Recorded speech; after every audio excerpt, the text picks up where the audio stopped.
E aí, Luana, vamos começar.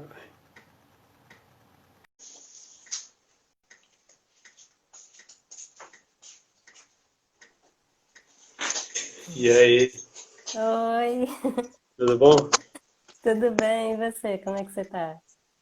Tudo bem. Tá me ouvindo bem? Tô ouvindo bem, e você? Tô tudo ótimo.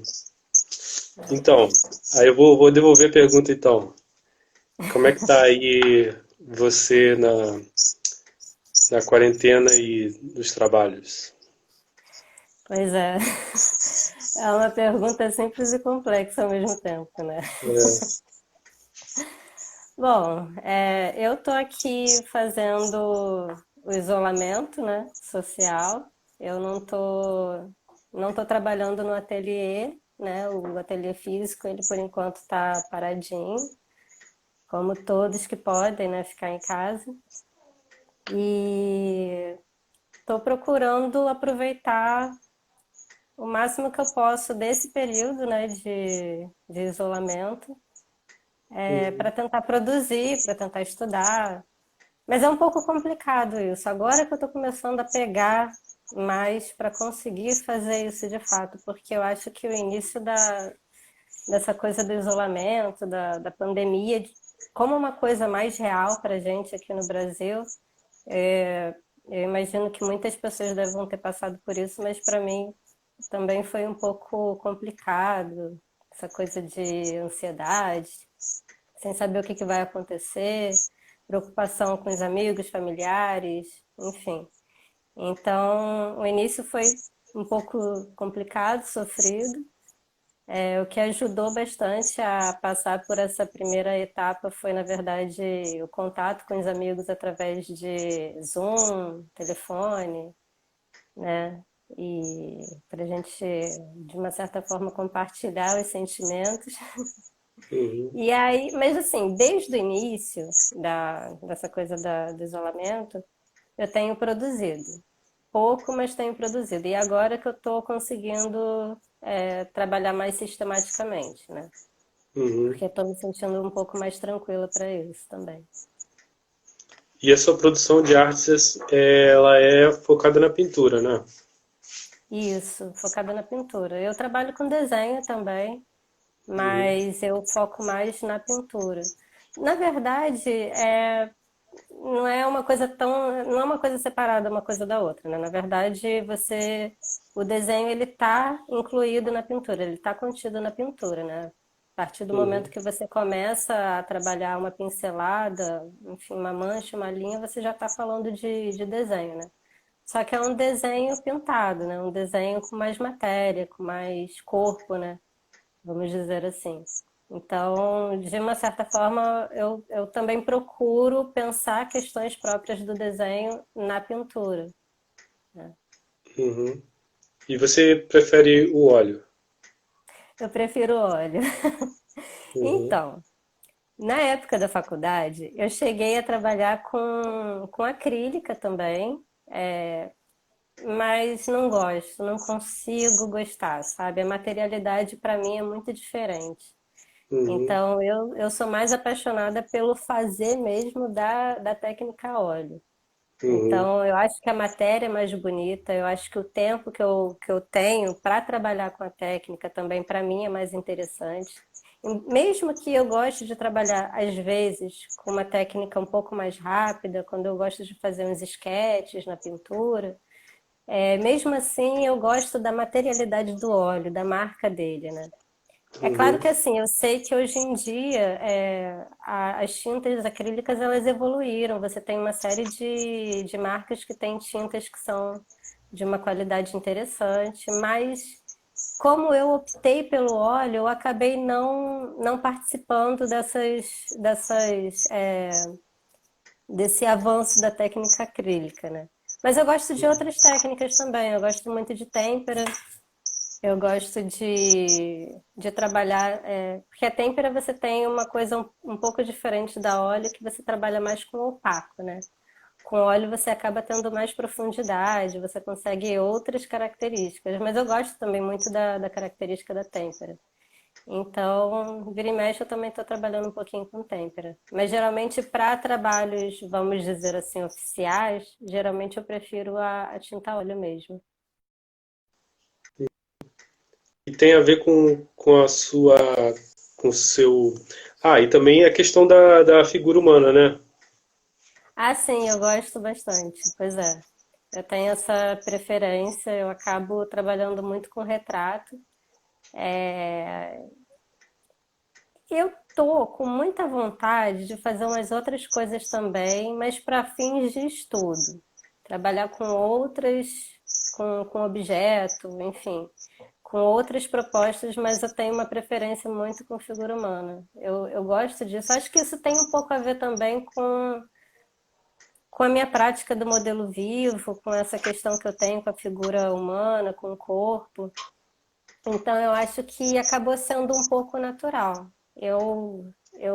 Quando ainda era da faculdade, na época da graduação, porque eu tô falando aqui, mas eu nem me apresentei, né? É, também É, assim, eu é um sou, papo, sabe, Luana? A gente vai indo. Mas se apresenta aí. Uhum. eu sou formada na Escola de Belas Artes, né? Assim como você. E na época ainda da graduação na Escola de Belas Artes da UFRJ, eu procurei o ateliê de um artista chamado Bandeira de Melo, que é um artista brasileiro aqui do Rio de Janeiro, obviamente, né?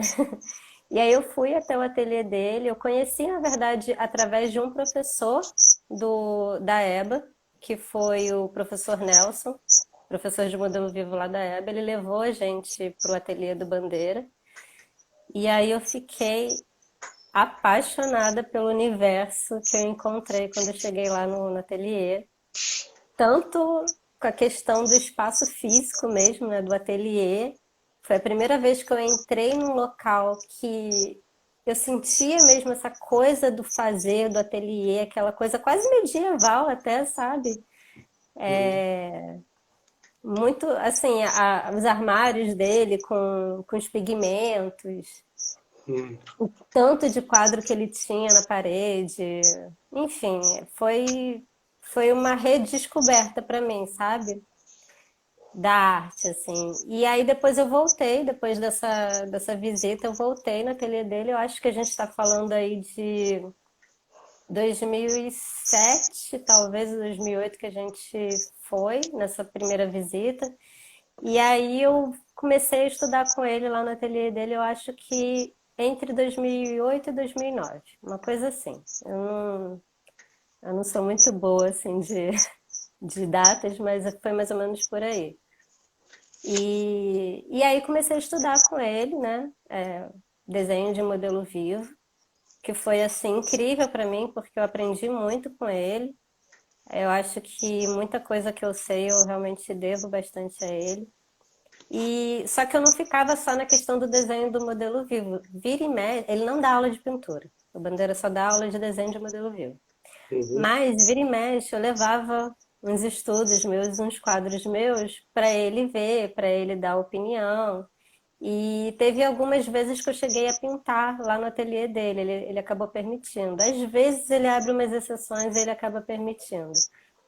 E aí foi bom porque eu também acabei com essa possibilidade, compreendendo bastante assim do que ele pôde me ensinar na época, né, sobre técnica, coisas bobas que às vezes a gente não tem assim, né, que é, por exemplo, umas coisas bobas tipo possibilidades de como você passar o pincel na tela, as Uhum. possibilidades matéricas, sabe, que você pode conseguir. Os tipos de pincel, né? Isso, exatamente, essas Você coisas pode apontar o que seu pincel, né? Coisas assim, né? exatamente, exatamente. Coisas que você pode fazer com o seu material para você conseguir um resultado mais próximo daquilo que você tem interesse de passar na pintura, né? Então, para mim, foi excelente. E eu acabei me perdendo do início da pergunta, mas. Não, eu comecei a me apresentar falando disso a partir de uma Isso. pergunta. E me perdi um pouco, mas foi Tinha mais a ou ver com menos o por modelo aí. vivo. A gente falou Ah, assim, isso! que você prefere figura humana e tal. Isso. Então, eu acho que tem a ver com essa coisa toda da época que eu estudei com ele no ateliê dele, e, enfim, eu acho que isso me influenciou muito. E acabando que com o modelo vivo, a gente não estuda só a questão da representação, né? A gente não estuda só a questão da figura humana. A gente vai trabalhando outras coisas também. A gente vai trabalhando a questão da interpretação da imagem. A gente vai pensando sobre a questão da forma e do conteúdo, a partir de como você vai utilizando a técnica para aquilo que você quer construir, né? Que você quer passar. E isso acabou, de uma certa forma, na verdade, não de certa forma, na verdade, foi bastante importante para eu trazer isso para os retratos, para eu tentar traduzir essas possibilidades, essas observações para o retrato, né? Uhum. E eu acho que tem a ver com essa coisa toda, assim, essa minha preferência. E também a ver com a questão, assim, da interpretação daquela figura em específico, né? Porque quando a gente fala de retrato, a gente fala não só sobre descrição, né? A gente não está só descrevendo uma pessoa esteticamente, mas eu acho que é interessante a gente procurar trazer algumas questões psicológicas também, né, para a construção desse retrato. Então, enfim, são algumas coisas que a gente vai pensando, né, conforme a gente vai trabalhando essa interpretação. É. O rosto humano, assim, o corpo humano é muito fascinante mesmo, né? De, Sim. de... E eu tô vendo que tem atrás uns trabalhos seus, não é? Ah, sim, tem. Deixa eu ver. Esse aqui é o que eu estou fazendo agora. Uhum. E ele está em processo ainda, um retrato da Lucimar. E deixa eu ver. Aqui tem um autorretrato que também está em processo, que aí eu fico passeando entre um e outro. Esse aqui eu tô para voltar esses dias. Esse aqui eu terminei há pouco tempo, é um estudinho também. Na verdade, isso aqui foi um estudo para movimentar mesmo, para esquentar a mão e passar para outras possibilidades. Esse estudinho aqui, ele na verdade não é o retrato finalizado, não é o retrato oficial, ele é só um estudo mesmo para eu entender como que eu vou querer trabalhar mais a questão da carnação, como que eu vou trabalhar os planos, o desenho, ver o que que vai funcionar cromaticamente, ainda tem bastante coisa para mudar. Então, aí, a partir do momento que esse estudo ele ficar mais fechado, aí eu vou passar para um suporte maior, um suporte melhor, enfim. Aí é Era isso mais que eu um ia te estudinho. perguntar.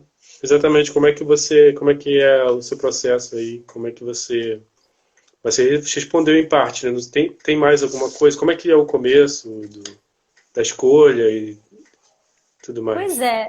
é uma coisa que, assim, vai. Eu não tenho uma metodologia específica, eu sou muito doida com isso. Eu não tenho uma fórmula, assim, de como começar e tal, terminar. Às vezes eu começo com um desenho, ou a grafite ou a carvão, depende do que eu tô querendo.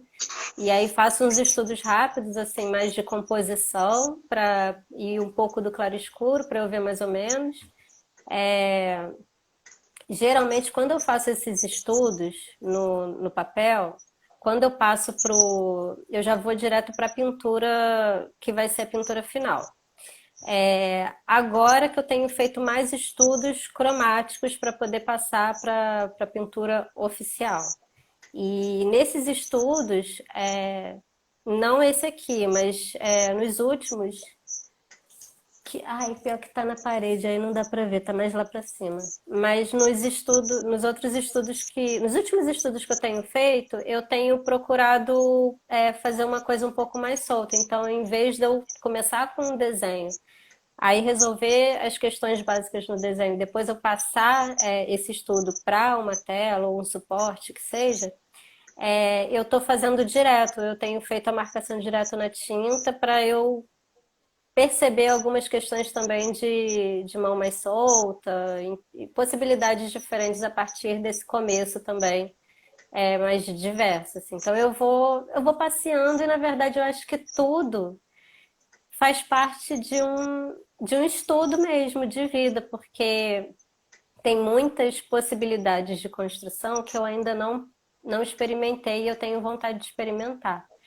Então, eu estou aproveitando até a quarentena muito para isso, assim, para pesquisar material, outras coisas que eu tava para pesquisar há algum tempo e não tinha podido por causa de tempo, e agora a gente está tendo mais. Então, eu estou vendo isso, assim, possibilidades de construção, material, e por aí vai indo. Então, eu não tenho uma maneira só, assim, eu vou experimentando e vou vendo o que que dá certo pra mim. Tem coisas que não dá certo, assim, que não funcionam muito bem. Tem outras que eu vou vendo, isso aqui já dá mais certo pra mim. Aí eu vou procurando seguir. Então Uhum. funciona mais ou menos nesse sentido, assim. Legal. E aí, então, quem quiser fazer mais perguntas, né, Luana, você responde, né? Ah, E aí, respondo, claro. tem a primeira pergunta, Marta,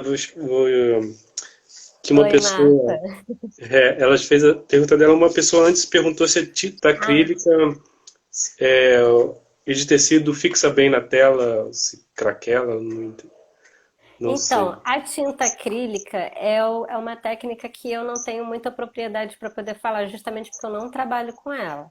Mas a tinta acrílica, teoricamente, ela é elástica, né? Ela tem uma possibilidade, ela não craquela com facilidade, mas tinta de tecido eu já não entendo nada, porque eu não mexo. Não lembro, acho que talvez quando eu era adolescente eu devo ter feito coisas com tinta de tecido, mas eu sinceramente não sou a pessoa mais indicada para falar sobre isso. Nunca pintou uma camiseta, não? Então, ai já, mas foi, mas era coisas assim, na época da adolescência, sabe, né? É uma coisa que assim, eu não tenho como mensurar Sim, muito, não sim. tenho como, porque eu não lembro direito. Uhum. Então, e a Marta perguntou como é que você faz o estudo de paleta, né, da sua paleta. Ah, certo. Bom, ó, a Marta tá falando que a tinta de Ó, tecido vai bem em tela, sim. Que a legal. básica é acrílica também, então temos aí uma Tá resposta. esclarecido, né? Então, você perguntou sobre a paleta, né? Como eu faço meus estudos de paleta. Então, aí depende também de qual processo eu escolho, se é um processo direto ou se é um processo indireto. Geralmente, quando eu tenho experimentado também os processos indiretos e geralmente eu faço os processos indiretos. O que que eu quero? Deixa eu explicar primeiro para o pessoal o que que eu quero dizer com um processo indireto. É, Na pintura, você pode fazer a construção da pintura de diversas maneiras. Então, você tem o método direto, que é quando você já vai construindo a pintura com aquela. Obviamente, você vai fazendo misturas na sua paleta também, mas você já vai pegando a tinta e já vai colocando o tom e a cor certa daquele local e você vai aperfeiçoando da maneira, de acordo com o que você vai colocando, né, na tela. Mas geralmente o processo direto ele é até mais rápido. Ele costuma demorar até menos tempo, né, do processo. E o processo indireto é quando você trabalha com camadas. E aí, quando você tem um tempo, você precisa de um tempo a mais para que a pintura, às vezes, a primeira camada seque, para você conseguir chegar com outra camada e tal. Então depende do que você, de qual tipo de pintura que eu vou fazer. Então, método indireto, geralmente eu gosto de fazer um estudo, essa primeira camada, esse underpainting, com uma monocromia. Então, geralmente eu faço ou com terra, um terra quente, ou então, que eu gosto bastante do terra quente, porque eu gosto de depois trabalhar a vibração do fundo, que dá um terra quente, ou então um amarelo, um alaranjado. Ou então, uma coisa que eu tenho feito ultimamente é trabalhar com monocromia de sombra de terra, que é aquele raw amber, né? E engraçado, é um pigmento, tá? Tem ali, é um pigmento específico. É porque esse Uhum. pigmento, quando você usa ele sozinho, é um marrom, mas ele é um marrom. que quando você mistura o branco com esse marrom, ele te dá um neutro mais frio. Só que quando ele é usado sozinho, se você só utiliza ele trabalhando, se ele está mais ou menos diluído, ele te dá um fundo quente. Então é muito interessante você ter esse fundo quente a princípio e depois você vir com uma monocromia dele misturado com o branco por cima, porque você vai trazendo uns frios para o trabalho. E aí, geralmente, quando eu trabalho com essa monocromia, voltando para poder responder, eu faço uma gradação. Eu pego o meu raw amber e vou fazendo uma gradação com os brancos, mais ou menos branco. Então, vou fazendo da paleta do mais claro para o mais escuro, para eu já ter ele pronto e poder ir trabalhando. Agora, se eu trabalho com um método mais direto, que eu não estou pensando tanto nessas camadas, porque quando eu faço essa monocromia, a intenção é que depois eu venha com cor por cima dela, tá? Só para eu ir preenchendo e tal, mas eu faço uma base, é como se eu fizesse um desenho que já me desse um mapa do claro escuro do desenho que eu vou seguir.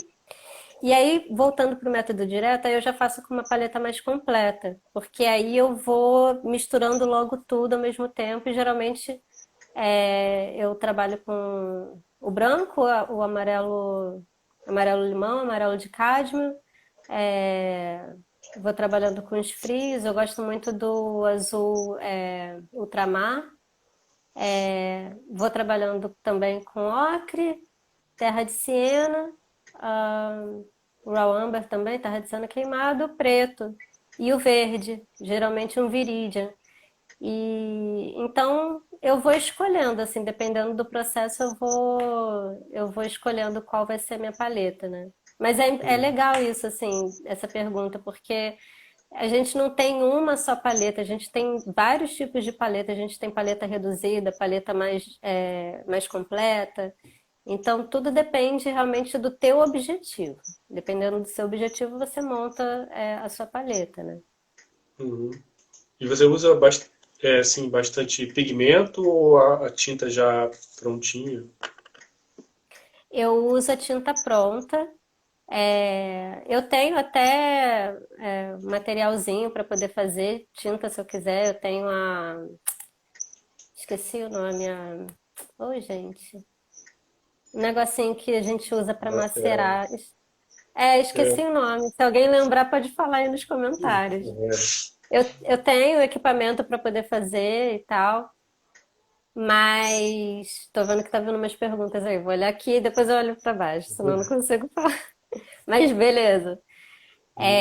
Eu tenho material para fazer tinta, mas geralmente eu uso as prontas. E aí você tem as variações, né? Você tem as tintas de artista e você tem as tintas de estudante, né? Então, que são tintas com menos teor de pigmentação. Então, essas tintas de estudantes, assim, dependendo da marca, são interessantes, mas quando você pega numa tinta de artista, você tem uma pigmentação muito maior. Então, a tinta ela dura muito mais. Além de todas as características que são benéficas da tinta de artista, você tem isso, ela dura mais porque ela tem uma pigmentação mais forte. Então, você tende a usar uma quantidade menor, né? Eu não Uhum. sei se eu respondi a sua pergunta, não sei se era bem por aí, mas. E É, geralmente. pode, Sim, pode pode. continuar. Não, é isso. E aí eu tenho as minhas tintinhas aqui que eu uso elas já prontas. E Uhum. aí, quando a preguiça ela some um pouquinho, aí, aí sim, às vezes eu faço, mas é raro, é raro.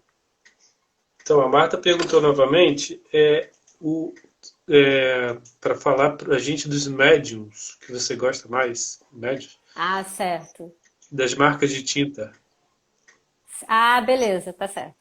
Bom, então, Medium eu uso o mais simples possível, mas não porque é uma preferência, simplesmente porque eu uso assim e já tenho repensado, na verdade, até esse tipo de uso, que eu faço uma mistura com terebentina, eu faço geralmente uma parte de terebentina para uma parte de óleo. E Se eu não tivesse com isso aqui preso, eu até pegaria ele para mostrar, mas eu O faço que é uma um divisão. médium, ô, Joana? Certo, o médium, ele serve para você trabalhar a tinta e deixar ela numa consistência que seja mais interessante para o teu uso.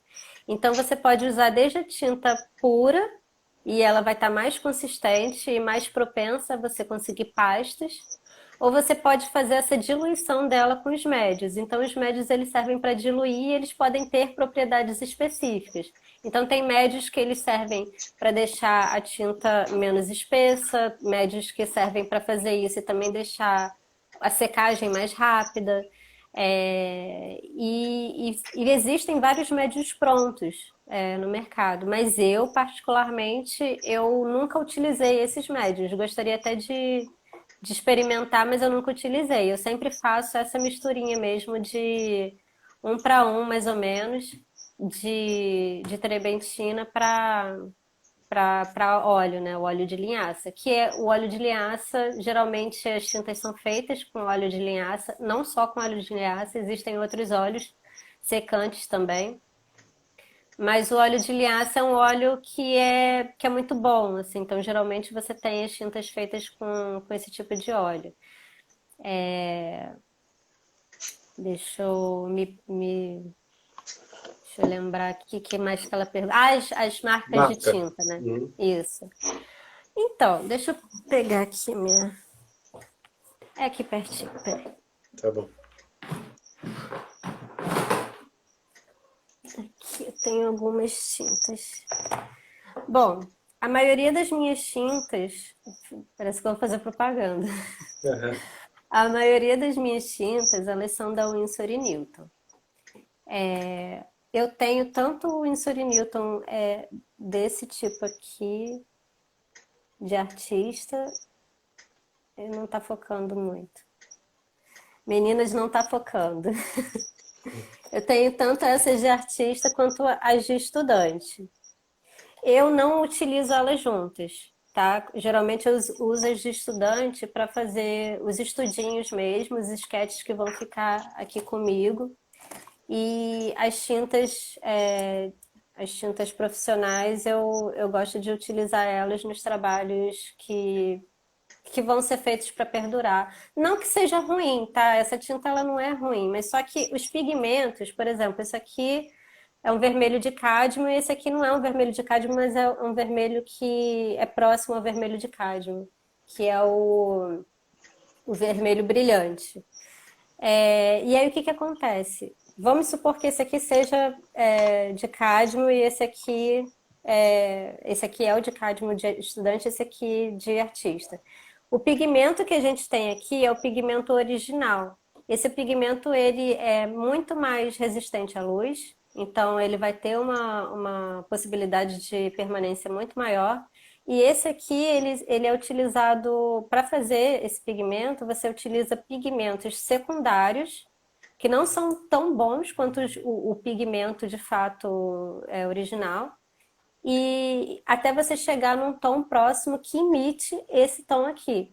Então, ele vai te dar uma cor bonita, vai te dar uma cor interessante, mas não necessariamente ele vai ser tão duradouro quanto esse aqui. Então, assim, existem várias diferenças, mas essa é uma das diferenças. Então, mas eu tenho também aqui da Van Gogh, que é uma linha de estudante da Thales. A linha profissional da Thales é a Rembrandt. Eu tenho aqui também da Le Franc Bourgeois, essa aqui é da linha de estudante também. Mas básica. Ah, eu tenho também da Sennelier. Tenho da Pebel aqui, mas da Pebel eu utilizo mais para estudo mesmo. Geralmente para os estudos assim eu vou usando essas de estudante. É basicamente isso, mas assim, existem outras tintas que são até melhores que da Winsor e Newton, mas aí é uma questão de chatice da gente às vezes, sabe? E Porque também essa tem aqui a já é questão muito financeira, boa. né, Luana? Total, As tintas porque são caras, né? muito caras, total. Eu tenho essas tintas aqui, elas são da época ainda de estudante, porque eu fui comprando aos poucos. era impossível para mim. As minhas primeiras tintas da Winsor Newton eu ganhei, na verdade, eu ganhei de presente. E aí foi aquela coisa para mim, assim, meu Deus, pela primeira vez eu tenho uma tinta melhor e tal. E aí, assim, eu fazia faculdade e trabalhava ao mesmo tempo que eu fazia faculdade. Então, o dinheiro que eu ganhava era para eu comprar material, para eu pagar minha passagem, alimentação, essas coisas. Então, eu ia comprando aos poucos. Era tipo assim, um mês eu conseguia uma tinta. Aí eu fui crescendo, assim, né? Mas eu não tenho uma variedade cromática enorme, porque ainda não deu, justamente porque como eu procuro algumas tintas, eu procuro comprar e elas são muito caras, essas de maior qualidade, a gente vai comprando aos poucos. Claro. E aqui no Brasil é muito mais difícil, porque você tem toda a questão não só do câmbio, mas do imposto. Então, geralmente as minhas tintas eu mando trazer de fora. Quando tem. Agora não, né? Porque o dólar, o euro e a libra tá horrível, tá absurdo, então é impossível. Só se você tiver muita grana e. Enfim, a gente também tá no meio de uma pandemia, né? Sim.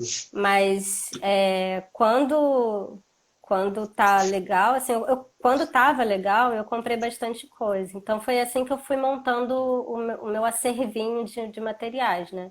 Foi Uhum. aproveitando assim, amigo que vai viajar para fora. Olha, para você ter noção, aqui uma tinta da Winsor Newton, o vermelho de cádmio aqui no Brasil, da última vez que eu olhei, um tubinho desse tamanho aqui, que ele tem 37 ml, ele tava, eu acho que por 200 e tantos reais. Não tenho nem ideia. É absurdo demais. E aí o que que eu fiz? Um conhecido meu, ele foi para Inglaterra no início de 2019. Na época a Libra estava num preço ok. E aí eu pedi um monte de tinta para ele, ainda peguei um estojo de aquarela profissional da Winsor Newton também. E eu paguei por isso tudo cerca de 600 reais. Eu comprei 11 tubos de tinta profissionais. Então, assim, foi uma grana que eu juntei para poder fazer isso, mas também é aquela coisa, foi investimento. Mas se Uhum. eu fosse comprar aqui, seria impossível. Eu não teria até hoje essas tintas que eu comprei. Então, tem muito. Oi, Pedro. O Pedro aqui mandando mensagem. Mas tem muito isso mesmo. Então, tem a questão da acessibilidade. E aí, o que que acontece? Para quem a gente está falando aqui, né, sobre essas tintas que são caras e tal, e de fato, para a maioria, isso não é acessível. Então, o que que eu aconselharia? A vocês, para começar, gente, quem está começando, não fica muito, sabe? Ah, não vou fazer porque eu não tenho material bom, não vou fazer. Não, gente, faz, porque quando eu comecei a pintar, eu usava até gato preto, gente, que é horrível, que é podre, aquela. Mas é verdade. Oi, João. Então, assim, e aí aos poucos, quando eu fui vendo que essas tintas já não me atendiam, eu fui aos poucos comprando tintas melhores. Mas não fui para de artista logo, eu fui passando pelas de estudante que são mais baratas. Então, eu não. Por exemplo, uma tinta que eu usava muito na época da faculdade também era da Pebeo, porque era uma tinta na época. Agora eu não sei como que tá, se tá a mesma fórmula, porque eu só tô com um tubo aqui dela. Mas na época a fórmula era uma fórmula interessante, sabe? Para uma tinta que era, na época era mais barata, hoje em dia eu não sei como é que tá a média dela, mas na época era uma tinta possível, né? Então é isso, vai começando com as tintas básicas mesmo, e é isso, né? Sim. Não tem essa coisa. Também não faz sentido, né? Você começar e já Claro. querer partir com material caro. E, gente, quem não tem nunca a possibilidade de comprar material caro, faz com que tem. O negócio É. é fazer, sabe? O lance é esse. É porque eu, particularmente, eu gosto dessa coisa do material, eu gosto de experimentar material, eu gosto de saber, até porque como eu dou aula, é importante eu saber das características, né? Eu ter a prática para eu falar para os meus alunos, mas é uma escolha minha, né? É. A Cris falou que o gato preto perde a cor com o tempo, vira um gato cinza. Desbota. Isso, porque essas. Sim, perdão, pode falar. Não, ia só recapitular. A Guide falou arte povera, né? Arte que usa materiais, né? Com Sim. chamados pobres. E, Uhum. mas conclua aí, que eu vou pegar aquela pergunta do Ulisses que ele falou lá no há algum tempinho. Ah, tá bom. É, Mas é isso, assim, eu me perdi um pouquinho, mas é isso. Eu acho que a gente vai fazendo com os materiais que a gente tem. O importante é fazer, a gente não deixar de fazer por falta de material. Se você só tem um lápis e um papel, gente, usa o lápis e o papel, sabe? Não, não tem essa. O negócio é você não deixar de fazer. Sim. Então, aí a pergunta aí do Ulisses é o seguinte: sobre a sua poética, qual a sua abordagem? Oi, Lícius, obrigada pela pergunta. Bom, então, eu geralmente, quando eu penso na questão da poética, né, no meu trabalho, e aí eu volto para os termos que eu utilizei no início. Eu penso muito na questão da forma e do conteúdo, né? Então, eu penso muito na questão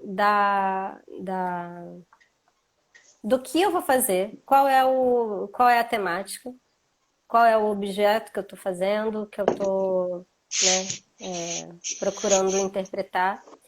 E a partir desse objeto e aquilo que eu quero passar, aquilo que eu quero construir de mensagem em cima daquele trabalho, eu vou pensando como que eu posso fazer é, com os materiais, o que que eu devo fazer, para onde eu devo levar, para que eu consiga trazer o clima que eu tenho interesse para aquele trabalho. Então, eu geralmente eu costumo usar de exemplo porque a gente não. Ah, tá no outro quarto. Não dá nem para trazer aqui agora. Mas eu costumo colocar dois trabalhos que eu tenho, até para exemplificar isso, que eu tenho até o retrato que você colocou lá no seu post, que é o retrato da minha tia-avó, que é um retrato feito em óleo. E esse retrato, por exemplo, eu trabalho ele todo com cores mais pastéis. Ele tem alguma coisa de contraste, mas ele é muito trabalhado com cores pastéis, porque eu não queria um peso muito forte nesse quadro. Eu queria que esse quadro fosse de uma certa forma leve. Eu queria que ele tivesse uma tensão nos olhos, então eu dei uma carregada no desenho dos olhos, sabe? Eu fui trabalhando um pouco a questão da massa do material, mais grosso, né, nos olhos, porque eu queria que fosse um olho mais cansado. E aí entra essa coisa da poética, de como você vai trabalhar esse material para você dar essa, você conseguir de fato que a função, ela, né, você funcione. E aí, mas eu fiz um estudo paralelo desse retrato em carvão. No carvão, eu fiquei muito perdida. Não foi uma coisa que eu cheguei na solução do carvão assim de imediato. E acabando que conforme eu ia sentindo o que eu queria passar naquele desenho, porque eu terminei o desenho, eu comecei o desenho antes da pintura, mas eu terminei ele depois da pintura. E quando eu terminei o desenho, essa minha tia-avó, ela já estava muito, muito, muito debilitada. Ela, a gente já não conseguia mais se comunicar com ela, era uma coisa muito soturna, independente de questão de dia ou noite, mas era uma sensação, né, voltada para essa coisa mais soturna. Então eu fiz um desenho que ele é mais pesado. Ele tem uma questão, a característica dele do claro escuro é muito presente, é bem fechado o negócio, assim. Ele não tem uma abertura tão forte, tão grande quanto eu tenho na pintura a óleo, que ela é muito mais clara. Então, a questão da forma e do conteúdo, eu encontro dessa maneira. O que que eu quero, sabe? Se eu quero uma coisa um pouco mais, não sei se alegre, mas uma coisa mais leve, talvez eu utilize mais os tons pastéis. Se eu quero uma coisa mais pesada, talvez eu utilize mais um contraste maior, ou então um claro escuro um pouco mais pesado. E assim eu vou construindo a minha poética. Na verdade, eu vou fazendo esse trabalho. Minha poética ela é muito pautada pela questão da forma e do conteúdo mesmo. E as questões temáticas, geralmente eu fico nos retratos, mas é isso, assim, em cada retrato eu procuro encontrar um universo particular, né? Que fale tanto do local como a pessoa. Local eu digo o ambiente, né? Ambientação. Mesmo que você não tenha nada, mas é a questão da atmosfera que está em torno da pessoa, né? E, e é isso, assim, eu vou tentando trabalhar esses elementos para conseguir buscar a minha poética, né? Não Hum. sei se eu respondi. Para mim sim. Vê se o Ulisses fala aí. Ulisses, eu respondi, Ulisses, me conta.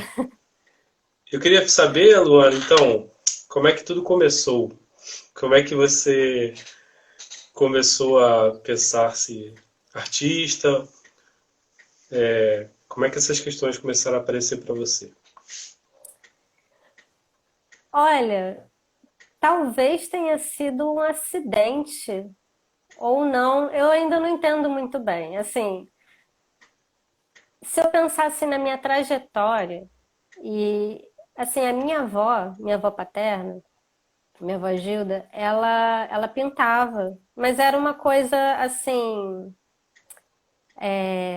eu esqueci como se dá, era uma coisa mais. Ai, Descompromissada, assim? era uma coisa para ela se distrair, ela não tinha um compromisso tão. Ela não Um tinha um hobby, né? compromisso grande. Era um hobby, mas. Pois era. E ela pintava caneca também, não só quadro. O que dava para ela pintar, ela saía pintando. Fazia uns objetozinhos. Hoje em dia se faz muito com biscuit, ela fazia com um monte de coisa. Até com sabonete ela fazia umas esculturinhas. Era tudo muito, sabe, essa coisa do hobby mesmo. E aí ela morreu quando eu era adolescente. Quando ela morreu, a minha tia, filha dela, ela me entregou a caixa da minha avó cheia de material. Ela veio e falou assim: olha, isso aqui é seu. E aí eu fiquei meio chocada, assim, porque eu sempre gostei, mas eu nunca procurei, assim, fazer, assim. Eu tenho as minhas referências, assim, da minha tia mesmo que desenhava, sabe? Mas, mas eu nunca tinha me pensado. Na verdade, talvez sim, porque quando eu era criança eu dizia que eu ia ser desenhista. É. Mas eu acho que é aquela coisa da criança, não falava que ia ser desenhista ou professora. E, enfim, aí eu me deparei com aquela caixa e eu fiquei assim, caramba, tem bastante coisa aqui. Aí eu comecei a experimentar, comecei a fazer um monte de coisinha também, ficava tentando lembrar das coisas que a minha avó fazia, mas assim, sem nenhum tipo de noção nenhuma, não fazia curso, enfim, nada disso. E aí eu fui fazer meu pré-vestibular para poder tentar, né, a universidade. E na época até tinha o Enem, mas o Enem ele só servia para a Unirio. E na Unirio não tinha nada do que eu queria. Ou tinha e eu não queria ir para a Unirio, eu não lembro. Mas o caso é que eu queria fazer história ou Que ano que foi filosofia. isso? Então, eu fui fazer meu pré-vestibular pensando nesses dois cursos. E quando eu fui me inscrever, porque aí naquela época você não fazia uma inscrição, você fazia inscrição em várias universidades, né? Você fazia inscrição para a UERJ, para a FRJ, enfim. Quando eu fui fazer a inscrição para a UFRJ, eu recebi um caderninho. Quem é das antigas lembra disso? Um caderninho que falava sobre todos os cursos. Era incrível aquilo. E aí eu fui folheando e aí eu cheguei na parte da EBA. Para quem não sabe, é a Escola de Belas Artes da UFRJ. Alex, eu fiquei doida porque eu vi a foto lá do Pamplonão. E para quem não sabe Ah, também, o Pamplonão é o ateliê enorme da UFRJ. Eu acho que a gente não tem um outro ateliê como aquele, um outro ateliê daquele tamanho, naquela proporção, naquela possibilidade toda que a gente tem ali. Eu fiquei doida. E aí, na hora, eu falei assim: não, eu quero fazer isso. Eu não sabia que existia faculdade de artes. Eu não fazia ideia mesmo. Eu era muito na bolha. Alex, eu fiquei doida. E eu falei assim: não, eu vou fazer é para é isso. bonito, né? E eu coloquei como segunda opção filosofia. E aí eu passei em algumas universidades e eu escolhi fazer pintura. Eu coloquei pintura como primeira opção, segunda opção, eu acho que eu coloquei, não lembro se eu botei escultura ou gravura. E aí terceira, na verdade, que eu botei filosofia. E aí foi isso, quando eu entrei lá foi uma coisa. Na verdade, foi um misto de duas coisas. Eu fiquei muito feliz e ao mesmo tempo eu fiquei decepcionada com várias coisas, porque eu imaginava que a faculdade era uma outra coisa. Porém, eu acho que muito da faculdade é a gente que faz também. Então eu acabei procurando os professores que ensinavam, que focavam mais naquilo que eu tinha mais interesse de saber, não desmerecendo os outros professores, obviamente, mas eu focava mais naquilo que tinha mais interesse, que me chamava mais atenção. Então eu acho que eu fui aproveitando a faculdade dessa forma, sabe? Eu fui tentando fazer a minha faculdade ali. E foi ótimo, foi uma experiência incrível e eu acho que eu não trocaria, sabe, essa experiência por nada, assim, porque foi a partir dela que eu entendi muita coisa, que eu entrei em contato com muita coisa e eu falo isso até fico um pouco emocionada, porque eu espero que a gente sabe como é que a EBA é muito. Não é um curso que seja prioritário, né? No Uhum. geral. Então, eu espero que seja um curso ainda que dure muito tempo e que possa resistir a todos esses desmantelamentos que a gente tem, todas essas problemáticas políticas, inclusive, que a gente tem, né? Uhum. Então, apesar dos pesares, apesar de eu ter passado por problemas dentro da minha graduação, é uma riqueza, assim, que eu tive muita sorte, assim, de poder, né, de ter acesso. Sim. Para mim também era tipo era amor e ódio, né? Não é? Tem dias que eu detestava lá e muitas das coisas que eu aprendi ou que eu vivi experiências lá, para mim foi só bateu muitos anos depois. É Eu verdade. fui realmente assim me debruçar sobre as coisas aí que aquela coisa que já estava, né, sedimentada no fundo da cabeça que veio para à tona. Nossa, é verdade, total. Eu tenho a Uhum. sensação de que muita coisa também foi assim comigo. Eu também, muitas coisas vieram à tona depois, quando eu pude me debruçar melhor sobre certas Então, questões. e aí hoje você é professora, né? Você dá aula na Lu Ateliê 3 e Isso. deu aula na FRJ também, né? Dei na aula na FRJ também, que foi uma experiência ótima.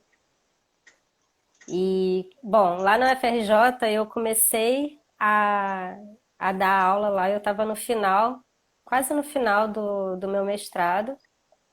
E, nossa, foi uma experiência incrível. Eu já tinha vontade de ser professora, eu já tinha dado aula em cursinhos, essas coisas que muitos de nós vão passando assim ao longo dessa trajetória assim, né, de trabalho. Mas poder dar aula na UFRJ foi assim muito diferente porque eu pude trabalhar com mais profundidade diversas questões. E, e lidar com o aluno é um aprendizado também muito grande. Você não ensina só, você aprende também, né? É uma via de mão dupla. Você está dando e recebendo o tempo todo. As relações também que eu estabeleci lá dentro, assim, os colegas. Nossa, assim, colegas que foram meus professores e que depois passaram a ser meus colegas. Isso foi incrível. E também conhecer, assim, professores que na minha época de estudante ainda não estavam lá e que depois passaram a estar como professores efetivos e que alguns deles são meus amigos até hoje, grandes amigos, e eu fico muito orgulhosa de ter passado por lá e por ter passado um pouco do tempo, assim, como professora com essas pessoas, eu aprendi muito com eles, né? Não só a questão do dia a dia da faculdade, o dia a dia da educação mesmo, mas eu acho que muitas questões políticas, inclusive, da própria classe. Então, isso foi bastante importante. E eu preciso até nomear, esses dois são Marta e Lícias, que são pessoas incríveis e que são pessoas muito ativas politicamente dentro do curso, sabe? Obviamente, eu não estou desmerecendo nenhum dos outros colegas, é porque os outros já foram meus professores, eu já conhecia, e, enfim, já tinha muito carinho por eles, mas foram ganhos que eu fui tendo. E aí, já no final do meu período como professora lá na faculdade, lá no FRJ, na EBA, eu já estava com muita vontade de fazer alguma coisa, de um curso. Eu ainda não tinha muito bem formulado na minha cabeça, eu ainda não sabia como que ia ser. Mas eu tinha vontade de ter um espaço para dar aula. E aí eu fui conversei com alguns amigos. Eu conversei com uma amiga que acabou não ficando com a gente. Ela abriu um ateliê só para ela, porque ela é escultora e ela precisava de um espaço maior. Então foi até bom ela ter pego um outro ateliê, porque super deu certo. E os outros dois amigos com quem eu conversei são os meus companheiros até hoje, que são o Alex e o Matheus, o Alex Neri e o Matheus Grimião. Os dois também são formados lá pela Escola de Belas Artes. Os dois são formados em gravura. E aí eu comecei a conversar com eles. Eu falei assim, a gente tem que, vamos fazer alguma coisa, gente, vamos se juntar, vamos fazer. E aí a gente foi procurando possibilidades. A gente foi desde de procurar alugar, tipo, um espacinho de coworking para a gente poder dar os nossos cursos. No final das contas, a gente viu que era melhor a gente se juntar e alugar um espaço só para gente. E, e a nossa intenção com o curso, né, era a gente poder ensinar lá, a gente poder trabalhar tecnicamente tudo aquilo que a gente aprendeu na faculdade e mais, aquilo que a gente também não aprendeu, que a gente sentiu falta, que a gente correu por fora para conseguir, né, para conseguir alcançar. E lógico, eu tenho que botar um adendo aqui que na verdade assim a gente não para de estudar nunca. A gente está estudando até hoje, vamos continuar estudando e acho que vai ser assim até morrer. E então o nosso interesse com o Ateliê A3 foi isso, a gente fazer um espaço em que a gente pudesse dar um ensino que a gente acreditasse, um ensino de base, para que as pessoas elas pudessem ser independentes, elas possam de fato aprender a técnica para elas depois não ficarem independentes. Claro, a gente sempre está fazendo curso para se aperfeiçoar, mas que elas pudessem solucionar melhor as dúvidas delas, né? Então foi com esse intuito que a gente fez o espaço. E fomos construindo, estamos construindo aos poucos e somos muito orgulhosos, assim, modéstia à parte do local que a gente criou. E eu tô com uma saudade danada dessa pandemia. Eu tô com muita saudade do local.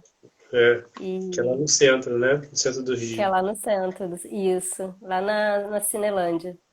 Uhum. Então, Luana, acho que já está acabando o nosso tempo, passou rapidíssimo.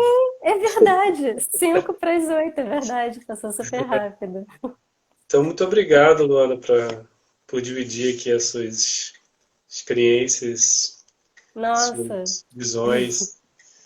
E valeu a eu, todo mundo também, né, que participou. Diga aí. não, eu só tenho a agradecer, eu fiquei muito feliz com o seu convite. Eu te acompanho assim de longe. Eu, na verdade, eu te conheci na época das manifestações de 2013, com seus trabalhos. E Ah, aí eu é. lembro que eu fiquei assim, gente, essa pessoa é muito necessária. Valeu. E aí eu fiquei muito feliz quando você me chamou para participar. Tava um pouquinho nervosa, mas eu sempre fico assim quando eu vou falar em público, não tem É. jeito. Então, o meu intuito também, Luana, é que eu também sou professor de ensino fundamental, né? É De arte. verdade. E eu sempre Uhum. pensei assim, talvez em algum momento levar alguns artistas para falar com as crianças, né? Ah, isso é Para ótimo. identificar isso e tudo mais. E hoje em dia, dando aula remotamente, né? Pensei assim, também posso oferecer essa conversa com os colegas, assim, para não que eles vão absorver tudo, né? Mas para ter Sim. alguma iniciação, para ver que as coisas são possíveis, porque tem muito desse papo assim, você não vai viver de arte, né? Você vai, Uhum. não tem como, ou isso não Sim. vale a pena, né? E todo mundo Exi- que lida com arte é apaixonado, né, pela coisa Sim. e é bom ouvir isso, né? De uma Dá pessoa um ânimo mesmo emocionando e quando, tal. É. sim, dá um ânimo quando a gente vê um par da gente, né, falando sobre aquilo. É verdade, Isso. eu me sinto assim também. Eu só tenho a agradecer mesmo, eu gostei muito de participar. Parabéns aí pela iniciativa e muito obrigada a todos que participaram aqui da live com a gente também. Isso aí. Valeu mesmo. Então a Muito gente se vê, quem obrigada. sabe, depois da pandemia. Sim, vamos tomar uma cervejinha. Isso aí. Valeu. Tchau, tchau. Valeu, tchau, gente. Tchau, tchau.